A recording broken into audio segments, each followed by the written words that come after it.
What's up YouTube, Tommy here from Green Rhino.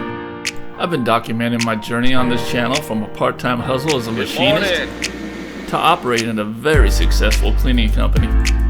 My goal is to show you what I was looking for when I was starting out, sharing the cleaning solutions I use, the equipment, so I can help others thinking about getting into the cleaning industry. And maybe, just maybe, I'm gonna make that first step that can change your life like it did me. Don't worry industry, I'm not trying to be the know-it-all carpet cleaning, but I am trying to be an example of what could be.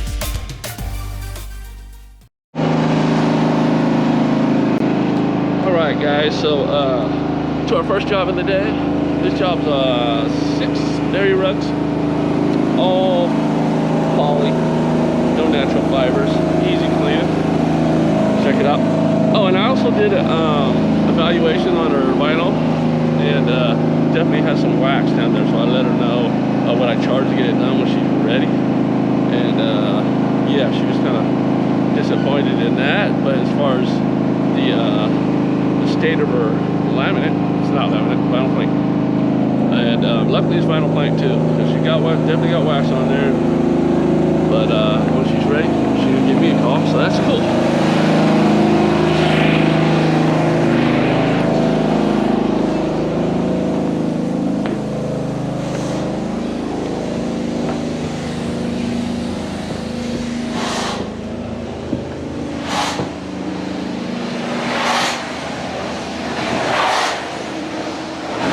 So we already pre-sprayed everything upstairs, and so just extracting. We got the swivel on, so we can actually go underneath the bed and stuff. So that's what we did for her. Aaron.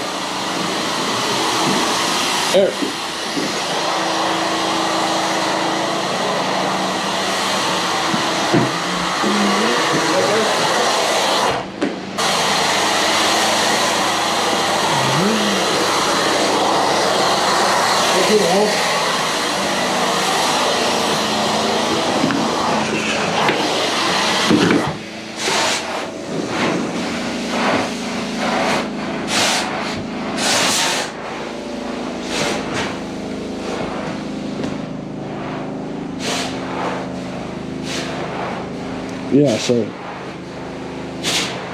easy cleaning. We got a couple more to do downstairs.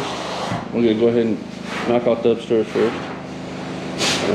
Upstairs didn't seem to have any problem with the wax. It's just downstairs where she was using a shine product, a product that has shine on the label. So note to you guys, any of you guys, it says light shine on the label, like Bona shine. It's got wax in it, and just tell your customer to stop using that right away.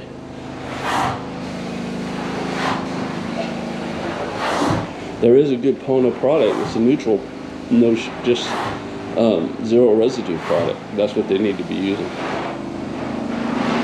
But most homeowners, they don't know that. You know, unfortunately, they shouldn't even be selling that stuff, honestly.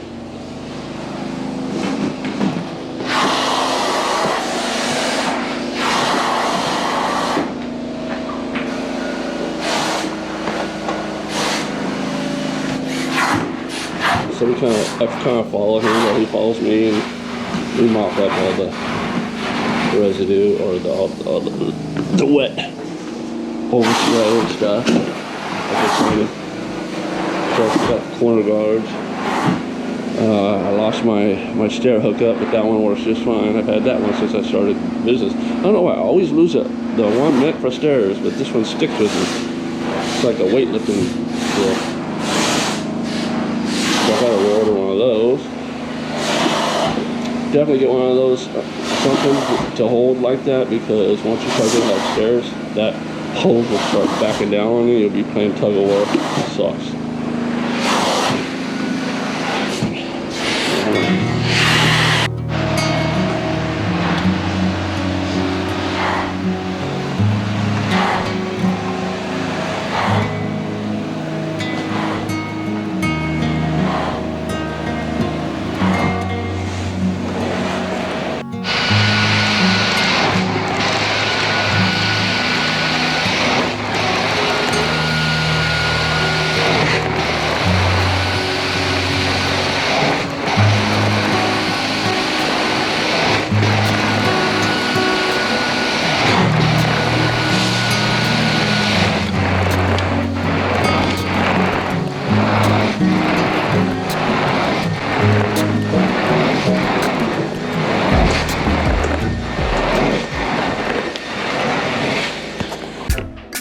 But guys, if you're thinking about getting into the carpet cleaning business, I do offer a step-by-step course down below. All my videos, there's a link.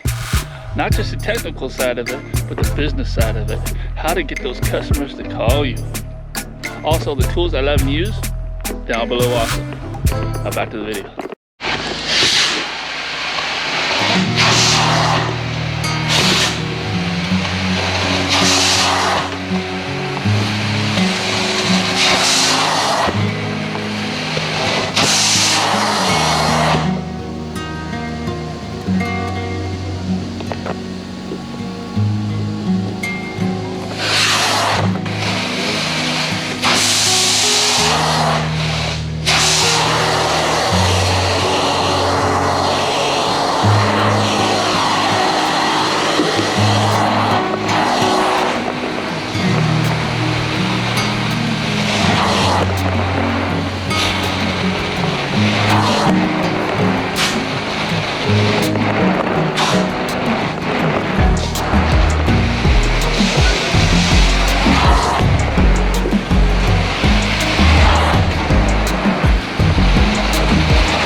So when you're cleaning area rugs inside the home, okay, you don't want to get the carpet, the rugs too wet. Clean it around 300, 2 to 300.